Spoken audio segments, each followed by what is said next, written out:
त्यांना सारा विनंती करतोय की त्यांनी डिस्टन्सिंग ठेवावं, फिजिकल डिस्टन्सिंग ठेवा आणि करावं.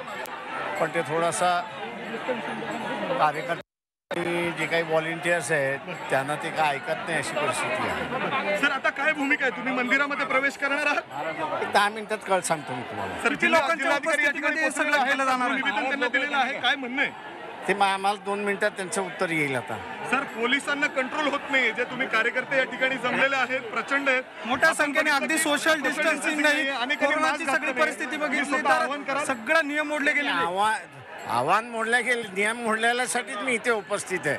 त्याच्यामुळे असा नियम पाळण्यासाठी आम्ही नाही आहोत. आता ही सगळी परिस्थिती बघितली 144 नियमानुसार कारवाई देखील होऊ शकते. होऊ द्या ना, आम्ही कुठं नाही म्हणतोय त्याच्यामध्ये, आम्ही तयार आहोत. त्याला काय आता या सगळ्या आंदोलनकर्त्यांना घेऊन आपण आता मंदिराकडे जाणार. कारवाई होऊ शकते सर, जर पाहिलं तर गर्दी हे सोशल माझं म्हणणं आहे, आम्ही कुठं नाही म्हणतोय त्यांना सारा आम्ही मोडण्यासाठीच आलेलो आहोत. याची आता काही गरज नाही आहे. हे लोकच आता शासनाला दाखवतात आहेत. त्याच्यामुळे हे बघूनच शासनाने आपला स्वतःचा रवैया बदलावा. माझा एक प्रश्न असा आहे की आंदोलनकर्ते मोठ्या संख्येनं आहे, आता त्यांना घेऊन आपण पुढे जाणार की काही मोजक्या लोकांना घेऊन? त्याच्यात म्हटले 2 मिनिटात मला निरोप येईल आणि मी त्याला हे सांगतो. आपल्याला जर समजा मोजक्या लोकांना सोडलं गेलं तर तुम्ही जाणार? जाणार नाही. आणि इतर आंदोलकांना काय सांगणार आपण आता, जे त्यांना काय मेसेज? आल्यानंतर आम्ही सांगतो ना काय ते. शैलजा, आपण बघतोय की या सगळ्या पार्श्वभूमीवर जर बघितलं तर प्रकाश आंबेडकर जे आहे ते काही मोजक्या लोकांसोबत आता मंदिराकडे जाण्याचा प्रयत्न करतायत. नक्कीच नक्कीच. आपण बघतोय का विश्व वारकरी सेना आणि वंचितचं पंढरपुरात हे आंदोलन सुरू आहे आणि प्रकाश आंबेडकर माध्यमांसोबत बोलतात. त्यांच्यासोबत धनराज वंजारी सुद्धा उपस्थित असल्याचं पाहायला मिळते. विश्व वारकरी सेनेचेही काही पदाधिकारी त्या ठिकाणी उपस्थित आहेत. बॅरॅकिंग मोडणार नाही एवढं मी सांगतो. सर पण सरकारचं हेच म्हणणं आहे की कोरोनाचा प्रादुर्भाव वाढेल म्हणून मंदिर उघडतच नाहीये, परंतु अशा पद्धतीने जर गर्दी झाली तर काय? डेमॉन्स्ट्रेशन हे दाखवायचं आहे की लोक एकत्र जमली की प्रादुर्भाव वाढतही नाही, हे आम्हाला दाखवायचं आहे. आंबेडकर साहेब, एक महत्वाची बाब म्हणजे आपण बघितलं मध्ये आंदोलन केलं होतं, अशाच पद्धतीने गर्दी होती, गुन्हे दाखल झाले होते. मला माहित नाही काय झालंय काही नाही. मी माझं आंदोलन करत असतो. पोलिसांना जी कारवाई करायची आहे त्यांनी करावी. मला त्याच्याबद्दल हे आहे.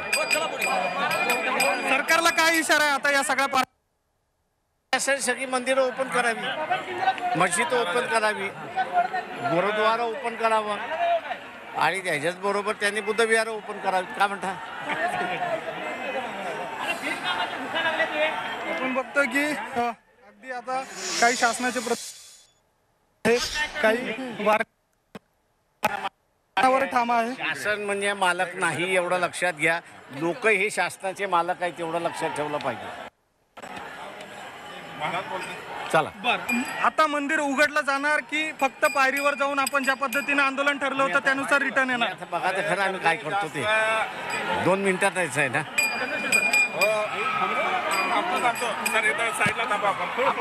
शैलजा, आपण बघतो की अगदी या ठिकाणी संयमानं घेण्याचा प्रयत्न या ठिकाणी केला जातोय, मात्र पोलीस देखील या ठिकाणी आलेले आहे, पोलीस अधिकारी आहे. आपण त्यांच्याही प्रतिक्रिया जाणून घेण्याचा प्रयत्न करूया. नक्कीच नक्कीच किरण.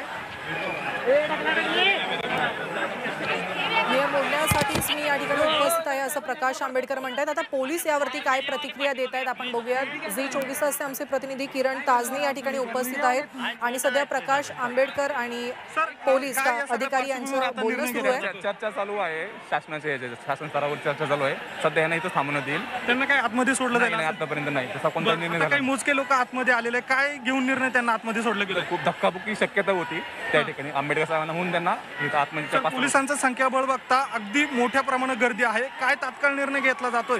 कारण आपण बघतोय की कंट्रोल होत नाहीये. शासन स्तरावरची चर्चा सुरू आहे, निश्चित निर्णय येईल. त्याकरता त्यांना थांबवलेलं आहे. आता ज्या दृष्टीने सगळं बॅरिगेटिंग वगैरे ढकलण्याचा प्रयत्न केला जातोय, पोलिसांच्या दृष्टीनं सगळं संयमाचा प्रयत्न केला जातोय, मात्र होत नाही आहे. कुठेही नाही, गर्दी कंट्रोल मध्ये आहे. काही कोणती आमची प्रकार नाही, गर्दी कंट्रोल मध्ये आहे. बरं, आता ते ज्या दृष्टीने ही सगळी परिस्थिती बघतो, अगदी कारवाई होण्याच्या दृष्टीने हे काही वावगं नाहीये. कशा पद्धतीने कारवाई होऊ शकते? योग्य ती कायदेशीर कारवाई केली जाईल. सध्या आंदोलन हाताळणे ही पहिली आमची प्रायोरिटी आहे. लोकांना. त्याकरता तिथं काही अनुचित प्रकार घडू नये म्हणून आंबेडकर साहेबांना सध्या बाहेर सेफ ठिकाणी ठेवलेलं आहे.